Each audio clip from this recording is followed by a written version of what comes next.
Сәлем, кішкентай досым. Қал жағдайың қалай? Күн қазір күндіз ыстық болғаннан соң, балалар кешке жақын сыртқа шығып ойнап жүр. Сырттағы балалардың шуылы саған естіле ме?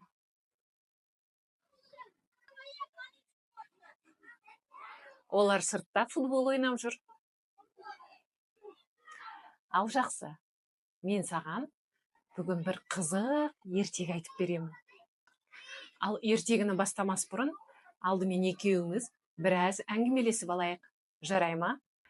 Айтшы, сен таңертең нешеде оянасың? Ал түскі тамақты қай уақытта ішесің? Кешке қай уақытта ұйықтайсың? Уақытында ұйқыға жатасың ба? Әлде кеш жатасың ба? Жарайсың. Біз әр күнді белгілі бір тәртіппен өткіземіз, иә? Таңертең оянамыз, жуынамыз, таңғы асымызды ішіп ойнаймыз. Ал бұның барлығын белгілі бір уақытта жасаймыз. Мысалы, кейбіріміз таңғы 7-де оянса, кейбіреуіміз таңғы 9-да оянамыз. Ал бұның барлығын бізге кім айтып тұр деп ойлайсың?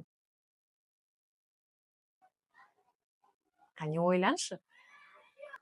Иә, дұрыс айтасың. Ол сағат. Сағат біздің көрінбейтін көмекшіміз. Ол ұйықтамайды. Үнемі тік деп бізге уақытты көрсетіп тұрады.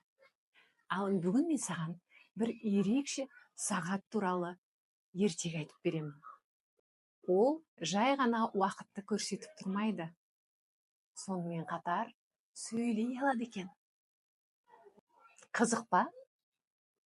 Мен ертегімді бастаймын.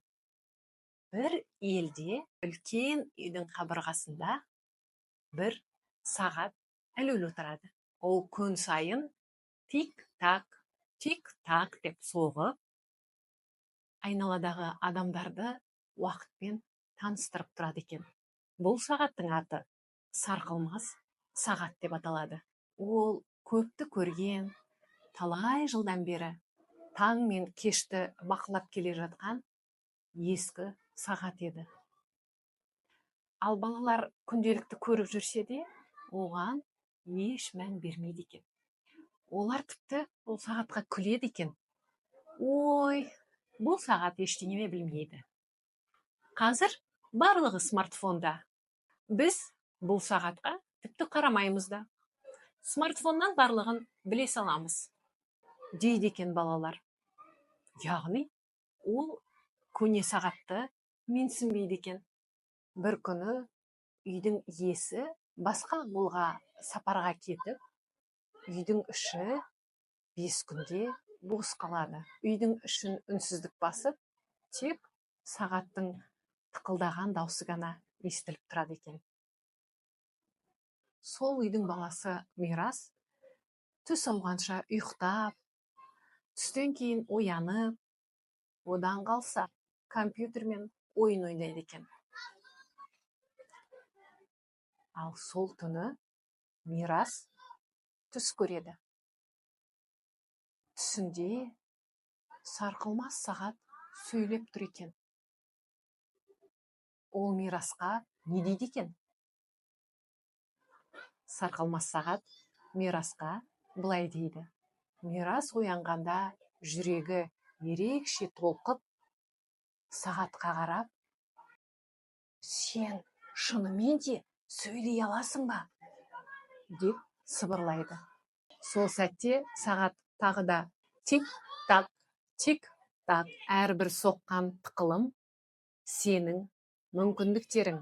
Бүгін бастамаған іс ертең кеш болады, деді. Ал содан бастап Мирас уақыттың қадірін түсініп, түс ауғанша ұйықтамайтын болды. Ол таңертең ертемен тұрып, жуынып шайынып, таңғы асын ішкен соң, анасына қолғабыс жасайды және компьютерға телмірмей, пайдалы іспен айналыса бастайды. Ал сағат болса, оның адал досына айналды. Көрдің бе балақай, біздің айналамыздағы әрбір зат бізге көмекші құрал екен.